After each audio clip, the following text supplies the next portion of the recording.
Hello everyone, and welcome back to Adrian's Digital Basement. It's Wednesday, so I think you know what that means. It's time for another midweek mini mail call. I think I'm up to number 21 or so. And even though you're watching this in October, I seem to be still working on packages I think that I opened up in August, or at least ones that arrived in August. So I do apologize, but don't worry, I'm just slowly making my way through the mail call packages that viewers like you sent in. So thank you very much. I'd also like to give a shout out to Micah here in Portland. He gave me a couple 4-packs of this Bundaberg ginger beer. This time it's the diet stuff, and it's quite delicious. You may recall a mail call way back where I had a 4-pack of this, and that came from Micah as well. But those were the regular non-diet ones, and now I have a diet one. Anyhow, enough talking from me, so let's get right to it.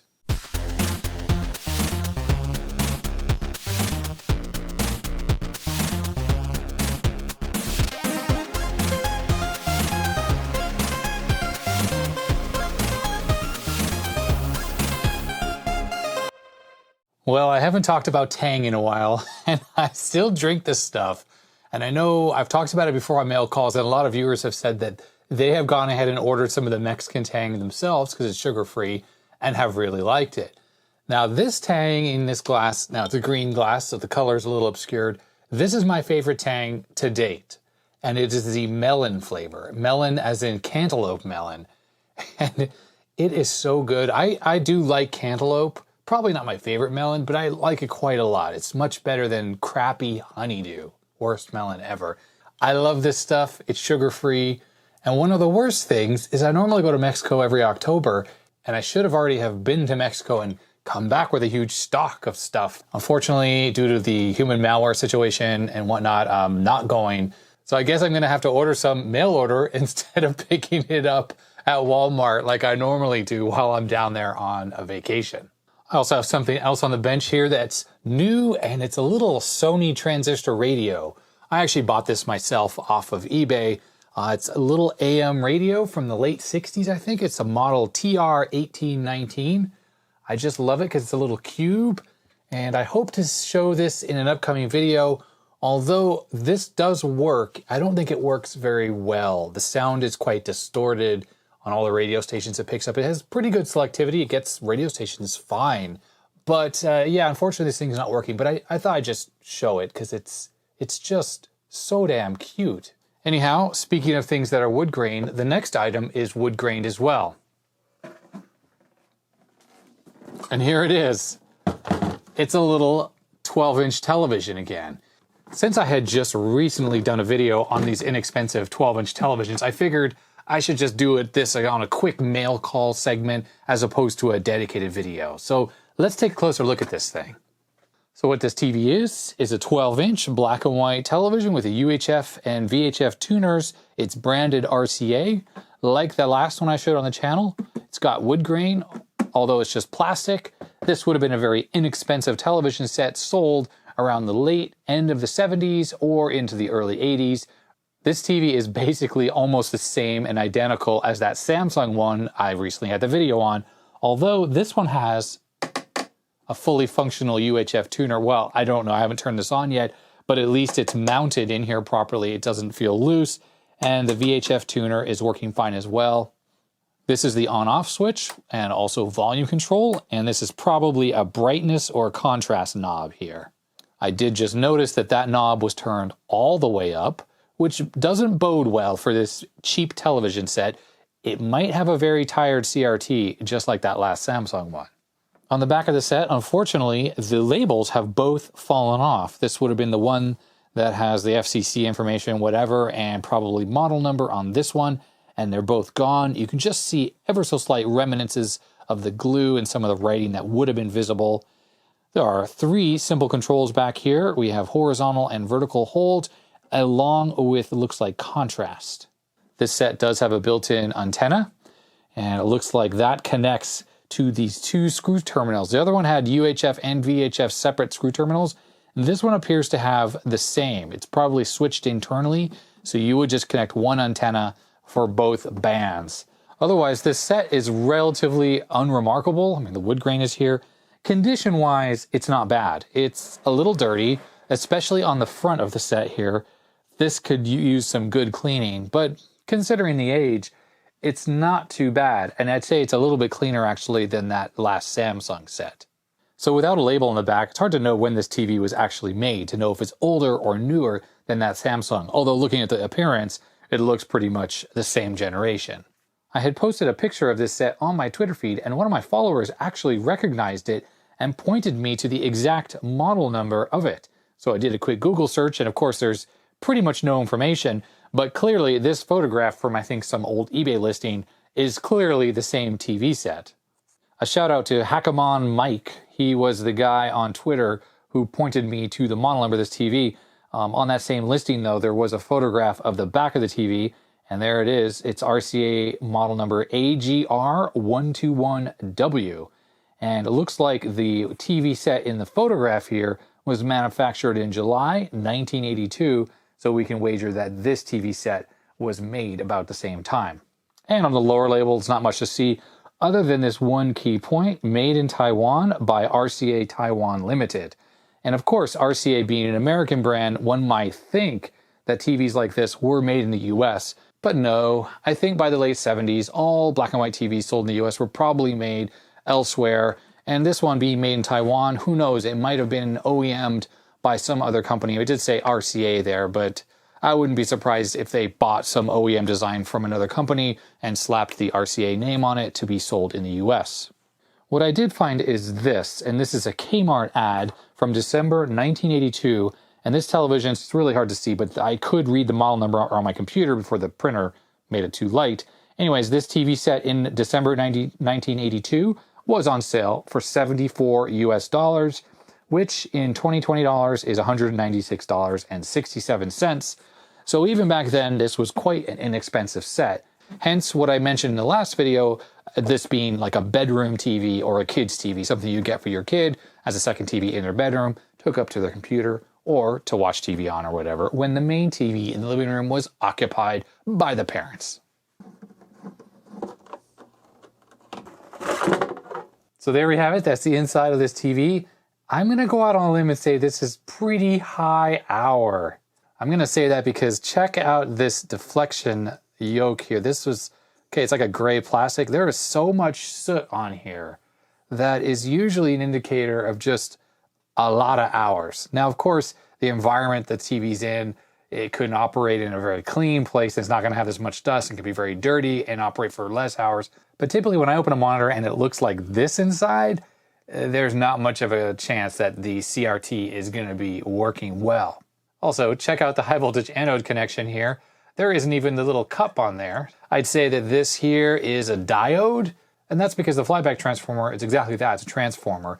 And transformers work on AC voltage. Well, this is a large capacitor, the CRT, it needs DC voltage, so you do need to have a high voltage diode in line with the output of the flyback. Typically it's built into the flyback transformer, so you just see the high voltage line that goes into the anode cap there, but I guess on this one, it is in line. As I had mentioned before, these tuners are both very firmly attached, so no issues there. Of course, this top one here, which is the VHF tuner, which would be the one I would use for channel 3, it's probably really scratchy and dirty. So you have to get this cover off the top here and then spray a bunch of Deoxit or cleaner inside there to try to get it working a little more reliably. It is nice to see that this is an actual RCA tube that's in here. Oh, look at this dirt. It's a 12 VBY P4 CRT and it's EIA 462, which I think has to do with the phosphor color. Someone can correct me if I am wrong. It says it's made in Taiwan, Republic of China right there. And I am noticing that the mounting mechanism for the CRT here is the same or very similar to the one that's used in the Tierra Stadium Model 1. Now this TV might have been made in Asia, but it is still an RCA. And look at this, they've attached a little service card inside here, which tells you all the various adjustments and service points on this TV. I can tell by the layout of the components here that this TV is designed very similarly to that Samsung TV I showed on the channel before. I really see very few differences. It is different. It's definitely not the same, but it's very, very similar. Both of them used a single IC for the sound, and pretty much everything else is the same design. That does lead me to one thing I want to comment on about the last video on that Samsung TV. A lot of people had put comments in saying that I should turn it into a computer monitor by adding composite in things like that. Unfortunately, with that TV and this one, that is not possible, not without a lot of difficulty. And the reason why, very specifically, is because this TV and that Samsung are both hot chassis television sets.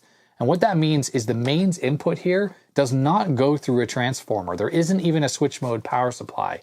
The way the power supply works on this thing is super simple. It just comes in, there's a resistor, which is right here. There's probably a diode, there's a large capacitor right here. The B+, which is the working voltage of the TV, is basically probably around 100 volts. And because our mains voltage here is relatively close to that, you don't need any special transformers to bring down the voltage, which would also create isolation.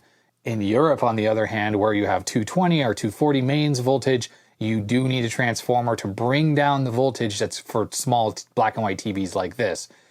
When you have a live chassis TV, everything that's ground referenced in here, all of this low voltage stuff, is actually referenced directly to the neutral signal coming in on the mains. And if you plug the cable in backwards, then those negative things in here are going to be referenced at line voltage. That doesn't harm anything inside the TV. It's all within a plastic case. You can't touch anything. What you can touch on this TV, which is metal, are the screw terminals in the back. But this brown cable, which is what connects to the back of the TV, actually has an isolation transformer down here.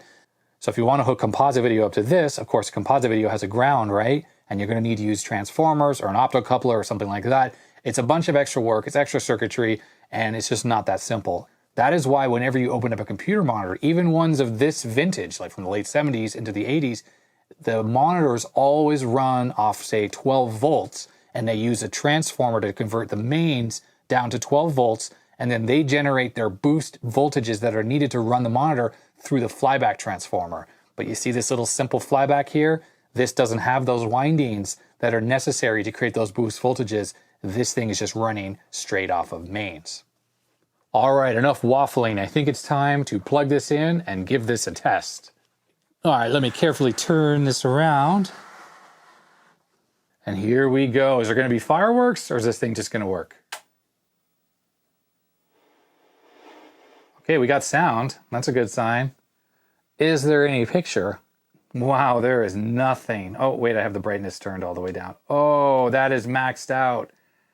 It is so dim. Let me turn off the studio light here. Oh, wow. Yeah, that's, so brightness is all the way up. It is so dim. It looks brighter in the camera, to be honest, but with my own eyes, I mean, this is really, really dim, basically unwatchable. There is a contrast control on the back.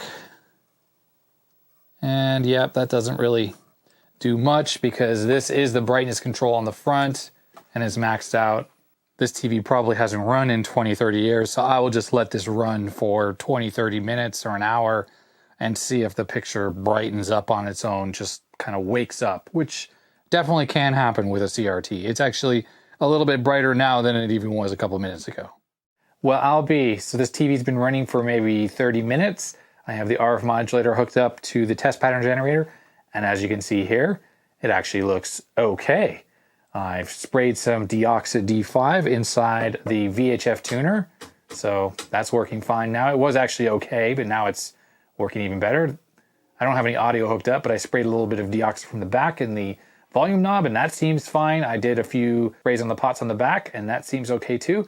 And yeah, this is not a super bright picture.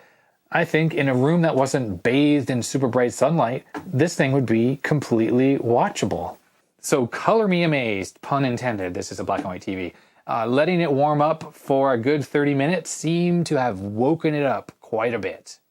On my last video, I had comments about how did I hook it up to modern stuff.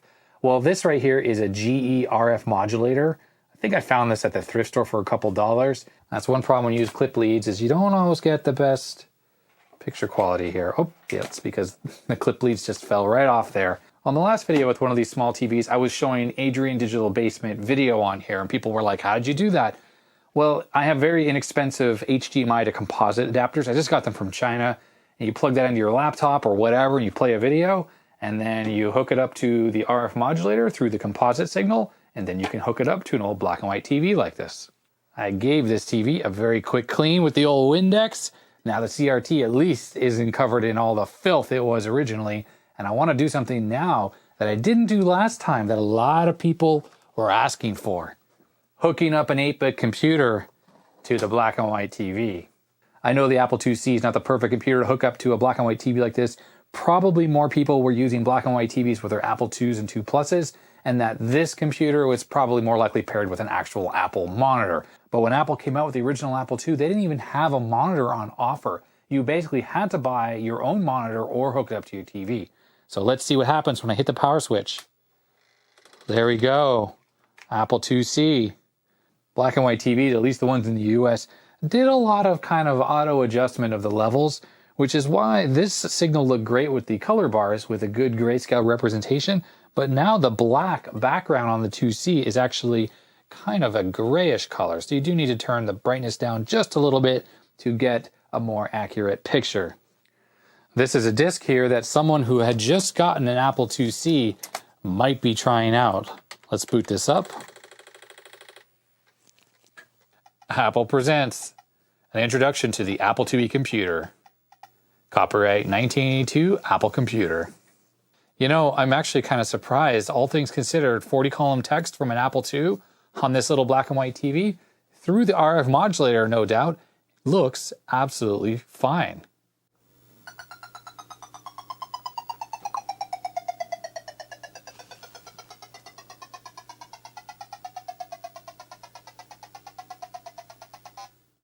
Let's try another machine. How about a Commodore 64? This is the old field-found 64. All right, let's power this on. What do we get? Do we have a working 64? Oh, that looks not so great. Well, it is working. The machine's fine. There's just a good amount of interference on this.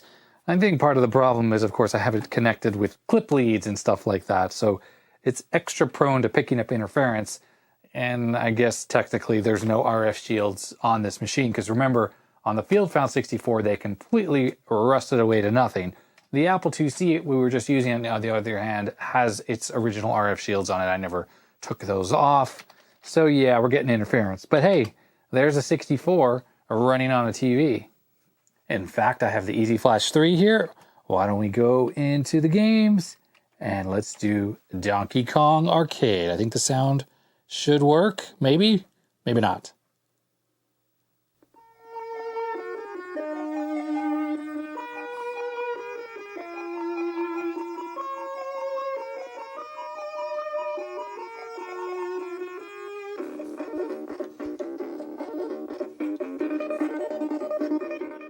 Well, there you have it. This little 12-inch TV, which I thought was a goner, is actually working pretty well. These were very inexpensive televisions when new, as we saw by the price, so they were never that sharp or that great in the first place. So I'm pretty amazed that this thing, which is as old as it is, kind of came back to life by just turning it on. All it needs now is a good thorough cleaning, and then I can put it back together. So thank you very much to the person who gave this to me. I love little TVs like this. All right, we have a relatively heavy package here. This one comes from Joshua in Petaluma, California. Hi to all my California viewers. A little bit of trivia. California is a relatively large state when it comes to land area, but it also has a bigger population than all of Canada. California is a lot smaller than Canada, I can tell you that. This package arrived on the 14th of September, so pretty recently. Okay, well, I can see already what this is, and what Joshua has gone ahead and done is we have some more RAM. There are a lot of processors in here. We have a Pentium 2 processor. I can just see more processors, and this looks like more RAM. And here is processors with heat sinks, or maybe just heat sinks, and a whole bunch more processors. These look like some Pentium variant of some kind. I'm not quite sure what this is. We got more RAM, ISA card, another processor, a couple PC card Ethernet dongles. We got a 9-pin to 25-pin adapter. I'm not quite sure what this is. Looks like an infrared receiver or like a laser sender or something. This looks like a, I don't know, some type of Intel processor. There are some floppy disks here. These look like some kind of image sensors, like CCD single pixel long image sensors of some kind. Oh, neat. This is a magneto-optical cartridge from Panasonic. Here's an IR remote, Forte Communications. I think that might go with the little IR receiver And I think there was a driver disk for it here. So this might be a way to control your PC, potentially from DOS or something. I got some more RAM, looks like 30 pin as well. And then we have a very interesting card. This is a local bus card, so 486 era. It's an ISA slot here, and then it has an extra connector here, so it's 32 bits. It says disk accelerator on it. Oh, we have another Panasonic optical disc. A couple verbatim colorful discs. I love this rainbow colored sleeve. I do remember these from back in the day. Here's some instructions for the Forte remote keyboard, which was what was written on that remote control. Here's one of those Linksys PC bus Ethernet cards. Okay, very handy. A bunch of adapters that go from the AT keyboard connector to PS2. A sealed box copy of Windows 98. And there is one more thing in here. Oh, okay. This is some kind of a PC card chassis of some kind. It looks like it would go into a desktop PC. So awesome. Joshua sent a lot of cool stuff. Let's go take a look at this on the bench. So a boxed copy of Windows 98. Look at this. It's in immaculate condition.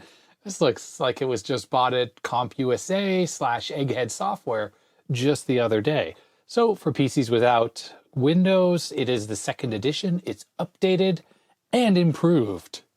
It works better and it plays better. Now, Windows 98 was actually a pretty nice upgrade to Windows 95, in my opinion. I did use this OS for a little while. It still had all the same instabilities of Windows 95, but it just had a lot of nice added features.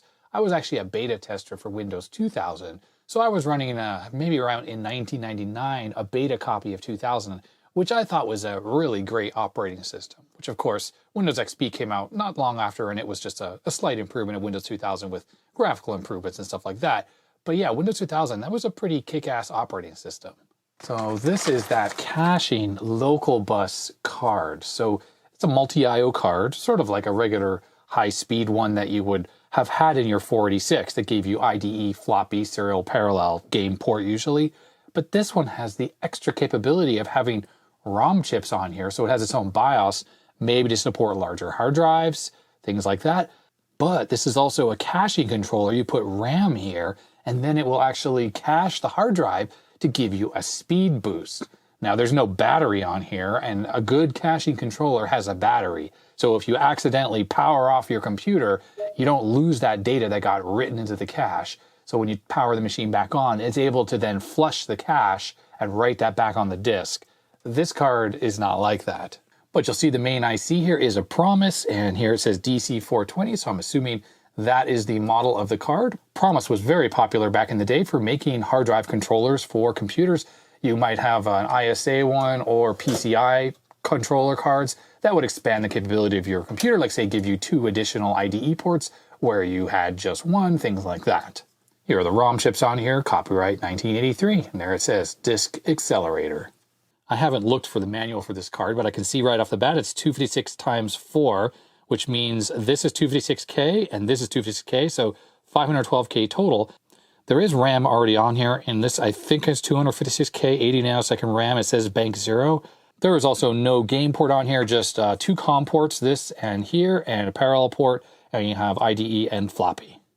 I have 486 boards, but none of them are handy, so I can't easily test this right now, so I'll set this aside for later testing.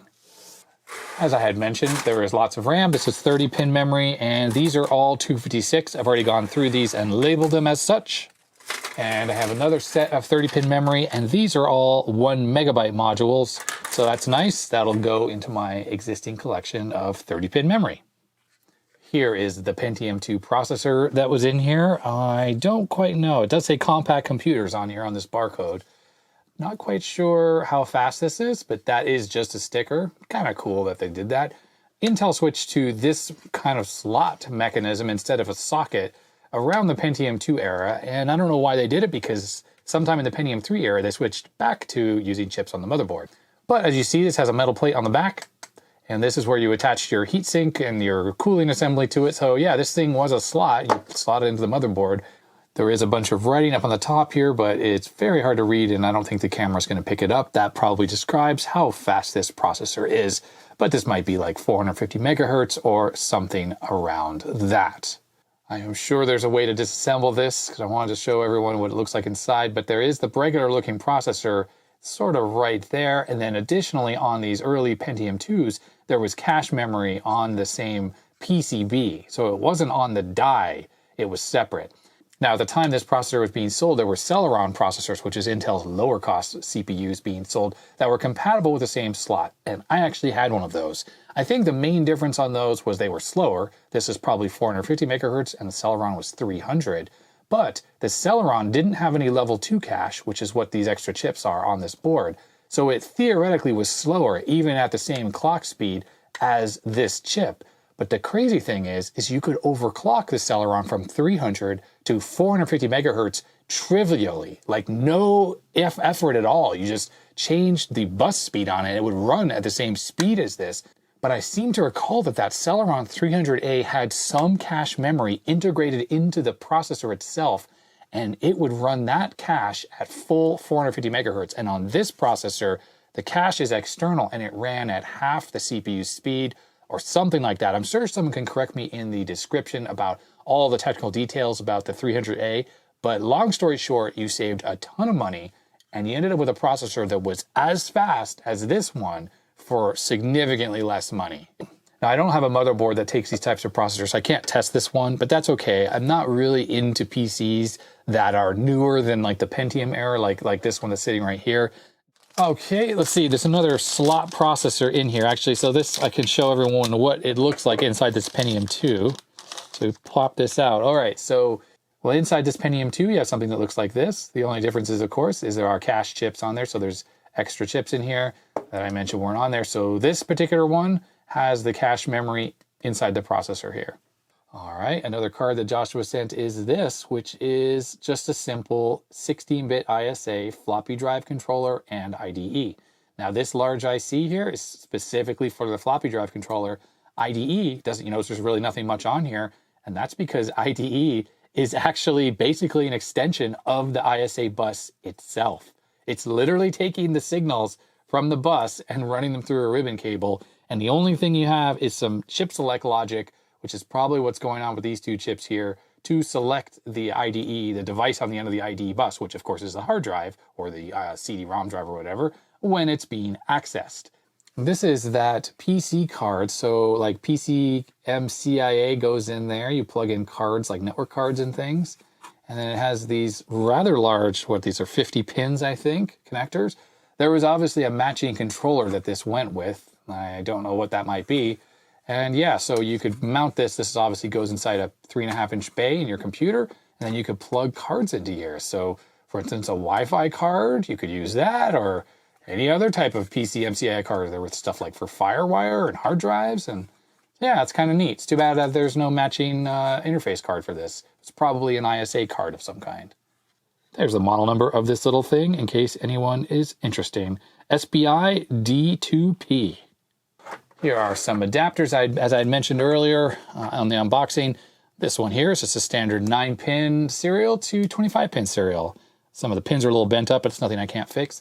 Useful if you have a 9-pin on the back of your card, like say this card here is 9-pin, and you need to plug a 25-pin modem cable into it or something.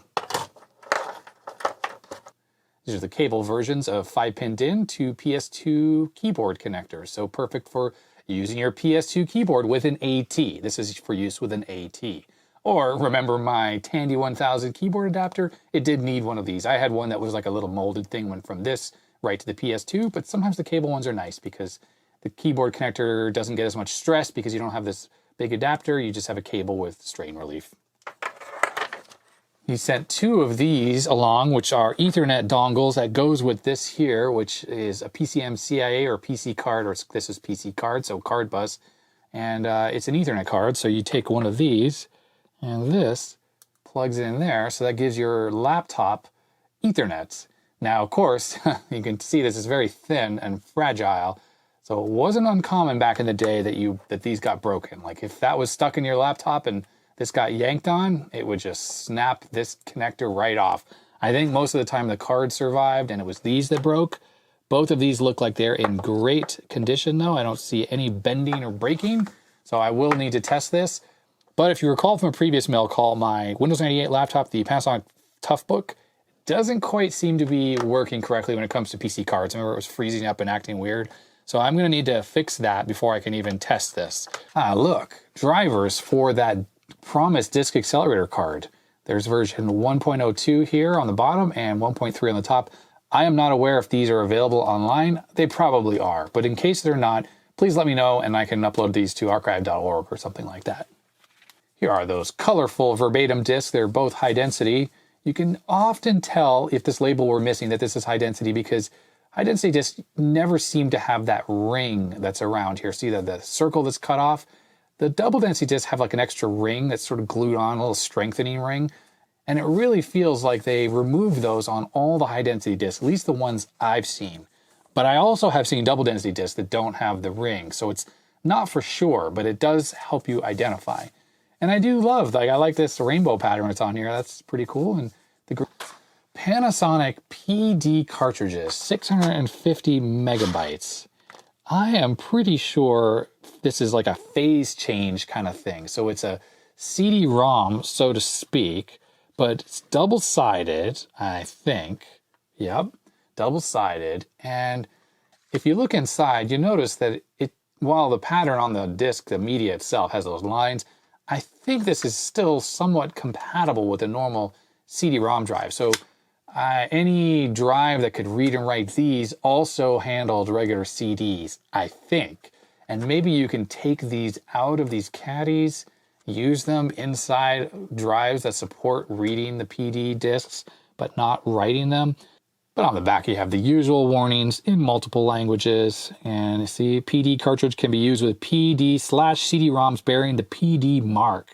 And then we have these, which definitely seem like they are CCD sensors or some type of image sensors that are probably 1 pixel high by a whole bunch of pixels wide. And we look at the back. Yep, they got pins. They're ceramic. They're interesting. I don't know how to use these. You can see this one here has some model number on it, 151 EDC SL140461, and the date code is 1994. Maybe this was used in like a barcode scanner or in some other machine that did sort of scanning. I'm not quite sure. Oh, this one says Panasonic on the back. MN3661C is the marking on that. These two are the same. This here is that Forte remote control thing for the PC. So we'll slide the remote out here. There's the infrared remote control. It's got regular buttons, up, down, left, right, Alt, Escape, print screen, numbers, and also has all the letters like as a shifted function. There is this overlay here, but it's completely blank, so I guess you could write your own custom things on here. On the back, serial number 4738. Wow, that's low. Touchpad model 73011. Forte Communications in Sunnyvale, California. The receiver is definitely serial based. DB25, I mean, that would be the right gender for that. And on the back, it's got the serial numbers, also low, and then 73-006. Oh, receiver, the Velcro just came right off. That glue is dead. There's a DOS and a Windows driver. Hopefully this floppy disk is still working. And there's a little instruction page here. This remote keyboard is an infrared input device for use in applications with reduced data entry requirements. Ideals for sales presentations, instruction, education, and general presentation. Yeah, I could see that. Like if you were in class and you wanted to like skip to the next screen, there's arrows here, you'd hit the arrow key. Yeah, it mentions the software driver keyboard.com must be installed before it can work. Any COM port can be used with remote keyboard. And in DOS, there is a TSR, terminate and stay resident program, which you run to allow this thing to work. This is interesting. So it looks like it can implement a pointer for CGA, EGA, and VGA monitors, which can be turned on by pushing the pointer key. And then you can actually move it around on the screen. It must overlay right over the video memory or something like that. I don't think it's emulating a mouse. We'll have to give that a quick test. I have gone ahead and I used IMD to image the driver disk for the Forte thing. So if anyone needs this, please let me know. There was one read error in here. Hopefully that doesn't cause a problem. So this is weird. I was setting up my test bench with my PS2 HP keyboard here. And these adapters that Joshua sent, they are the PS2 female to the male DB5. They don't work. I wonder if these are for like the Commodore Amiga, maybe, I guess. I don't know. no power even gets through to the keyboard at all. They just don't work. So I went back to one of my other adapters, and yeah, everything is fine now. Strange. All right, I put a few AAA batteries inside this remote. Looks like it's never been used, so no leakage was inside the battery compartment. I have the receiver plugged into serial ports, one of these little ribbon cables, into my test bench board. This thing has built-in COM ports. I have a floppy drive here with the original disk. Let's take a look if it's readable. There it is. And it was the keyboard program, which was the one the instructions said I needed to run.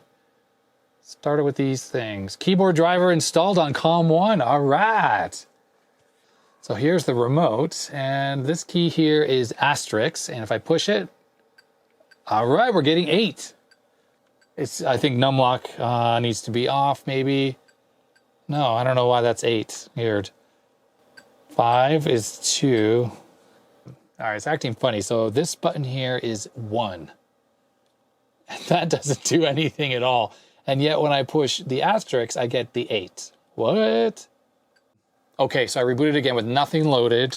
I did copy this stuff onto the hard drive. Forte. And keyboard, it said in the manual, you just type keyboard like 1, which will start with COM port 1. And there it is. Let's see if this works better now. No, this thing just does not seem to work. Like some buttons make it beep. And just in case anyone thinks that maybe my LED lights are interfering, it doesn't seem to work correctly even when I cover it like this. So I don't think that's a problem. Like I'm pushing the pointer button here and it's giving me a backspace. The beeping, by the way, is normal. According to the manual here, you get a high pitch beep if you're using one character set on here and a low pitch if you're using the shifted keys. So boo, that's kind of unfortunate. This thing could have been kind of cool.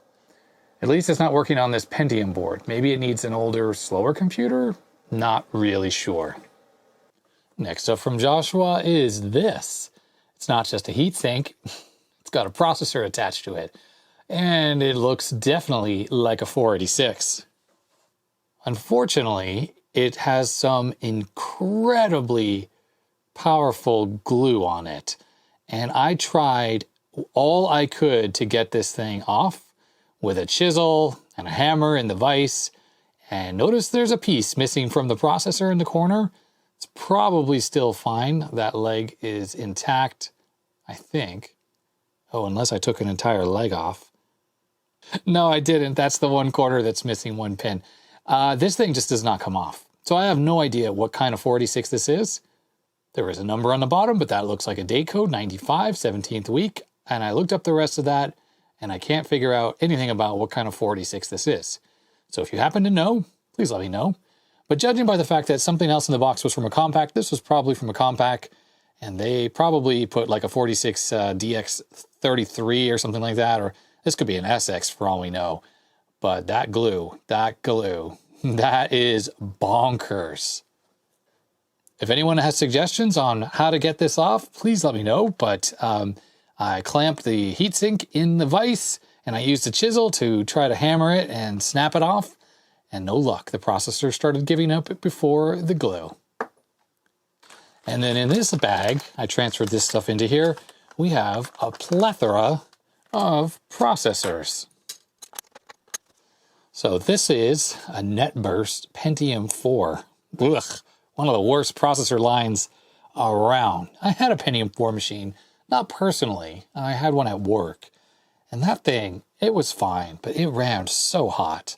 And I had an AMD at home, and I thought it was much better. And then here, this is a plethora of Pentium 3s, 1200 megahertz, 1200 megahertz. This one actually doesn't say anything about what it is. This one's 933 megahertz. This one's 800 megahertz. And this one here is also 800 megahertz. I am personally not going to be using these processors. I have one Pentium 3 motherboard. It's at 1 gigahertz. Like I had just talked about earlier with the Pentium 2 and the Pentium 3, those slot ones. This stuff is just sort of not within my wheelhouse. If I'm going to feel any nostalgia for any of this generation of stuff, it's for the AMD line of processors, because I actually had one of these in my machines. I had a Duron and then I had an Athlon. So yeah, but even now I don't really care that much. I just have these because I need to get a machine working to run Windows XP. No other real reason. And let me just add, I don't mean any offense to people who are into this generation of chips and love these things, because there's some cool stuff going on here. It's just for me personally, I like the stuff from the 80s and maybe the early 90s and of course the 70s. And this stuff, it just feels too similar to what we have today. And this brings us to the last thing that Joshua sent, and I have them here. This is it. You're probably wondering what these are. Well, if I flip this one over, you'll see here it's the PowerLeap PL-Pro MMX Plus. And what this thing lets you do is take a motherboard that has a Pentium processor like this. This is a Pentium 133, one of the older ones, and install a newer Pentium MMX up to 200 megahertz, or is it actually 233 megahertz, in that existing motherboard that wouldn't otherwise normally support it. This test bench board is an example of one that could benefit from the use of one of these adapters, and that's because it doesn't support the voltages and the multipliers and whatnot that these chips use, that these newer MMX type chips use. So this board is limited to this type of processor right here, which in fact, that's what's under here, is one of these exact 133 chips. So if I wanted to give this thing a bump, you'd use one of these PowerLeap boards here, stick it in the socket, feed power into it, configure the jumpers appropriately for the chip you're installing, and there you go, you're off to the races. Let's go ahead and give it a try. This one here already has a processor heatsink and fan attached. This came from Joshua. This connector here, I added this because there were just two bare wires. This is for the fan power, and there is a connector here, a bird connector, for giving power to this board here, which is going to run the CPU. It has its own voltage regulators and whatnot. The documentation for this little PowerLeap is luckily easy to find on the internet and tells you how to configure all the jumpers. So I checked these jumpers, and it is set for, I think, a Pentium MMX 200 megahertz, or maybe it's just a Pentium 200 megahertz, not the MMX variant, but it is the later Pentiums like the MMX that runs on the lower voltage. Let's just get this chip out of here. We raise the arm, we lift this out, and there's the processor attached to the heatsink. And we take this, it says pin 1 is there, which aligns on this bottom corner. We just put this in the socket gently. Should just go in, lower down this little arm here, make sure it clears the wire. Clicks in place. We take power from the power supply and we feed that right into the little board here on the bird connector. Plug this in here for the fan. And here we go, moment of truth. Fan is spinning. Well, of course, that doesn't mean much. Let's hope we get a picture on this LCD here. It's still in sleep mode. Oh, there we go. We got a light. Boom. Floppy drive failed. That's fine because I don't have the drive connected anymore. Let's boot up and we can check the CPU type. Well, I have a utility on here. I think it's called CPU. Check CPU.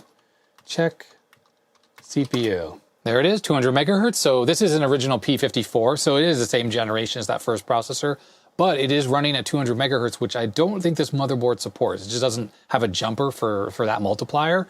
So what's cool about this PowerLeap is it totally ignores what's going on the motherboard, at least from a multiplier perspective, and also from a voltage perspective. This supplies the voltage to the processor, and it also handles the multiplier setting. So even if your motherboard is old and say fixed at 133 as a maximum, pop this thing in there, you're getting 200 megahertz or potentially more. I can't remember, did the MMX CPUs go up to 233? Well, at least the Cyrix ones did, and then AMD K6 2s, and I'm pretty sure that those are both supported on this PowerLeap as well. So that is a pretty sweet little device. I gotta say, back in the day I had a relatively slow Pentium, and you could get something like this to give it a speed bump, I would have jumped at the opportunity. So a big thank you to Joshua for sending in this stuff to Mail Call. Well, that's gonna be it for this number 21 Mail Call video. If you liked it, you know what to do. Hit that thumbs up button, hit that subscribe button, and the bell icon if you want to be notified when I upload new videos. And of course, put your comments and your suggestions in the comment section below. And that's going to be it. Stay healthy, stay safe, and I'll see you next time. Goodbye.